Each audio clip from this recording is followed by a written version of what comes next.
আসসালামু আলাইকুম। আমি জরিনা আর আমার এই ছোট্ট চ্যানেল থেকে সবাইকে অনেক অনেক স্বাগত। আজ চলে এসেছি ক্ষীর দইয়ের রেসিপি নিয়ে। তো খুব সহজে বাড়িতে কীভাবে ক্ষীর দই রেসিপি বানানো যায় সেটাই আপনাদের সঙ্গে আজ শেয়ার করতে চলেছি। তো আমি এখানে 2 কেজি দুধ নিয়ে নিয়েছি। তো দুধ আমি খুব ভালোভাবে জাল করে নিয়েছি। যেহেতু ক্ষীর দই বানাবো তাই দুটো মশলা দিয়ে দিলাম, আর দিয়ে দিলাম 150 গ্রাম আমুল পাউডার দুধ। তো এখন আমি এই আমুল পাউডার দুধ এই দুধের সঙ্গে খুব ভালোভাবে নেড়েচেড়ে মিশিয়ে নেব।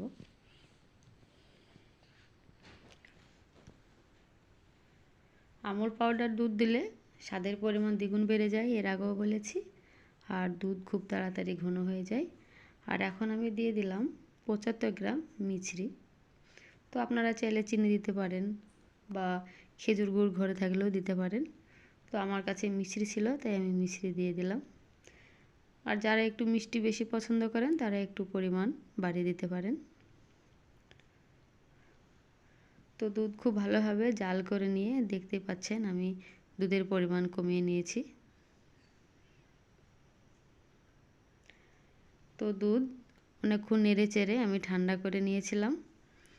এরপরে আমি দিয়ে দিলাম টক দই। তো 2 চামচ মতো টক দই দিয়েছিলাম।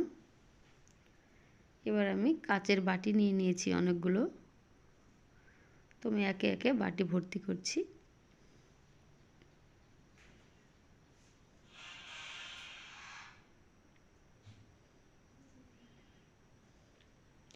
আপনারা চাইলে মাটির বা স্টিলের যে কোনো বাটিতে করতে পারেন।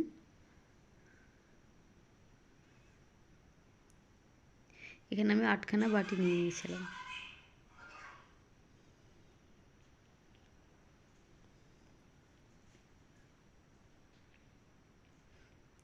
এবার আমি একটা বড় প্লেট দিয়ে ঢেকে দিলাম। তার উপরে একটা সুতির কাপড় জড়িয়ে দিলাম। এবার আমি সারা রাত্রির জন্য রেখে দেব। সকালবেলা এবার আমি প্লেট বের করে নিয়ে আসলাম। তো দেখিয়ে দিচ্ছি, বাটি আমি উল্টিয়ে পাল্টিয়ে দেখিয়ে দিচ্ছি। এত সুন্দরভাবে দই বসেছে, তো দেখুন একদম পড়ছে না। আর এই দইটি খেতেও কিন্তু দারুণ হয়েছিল। রেসিপিটি ভালো লাগলে লাইক, শেয়ার, কমেন্ট করবেন।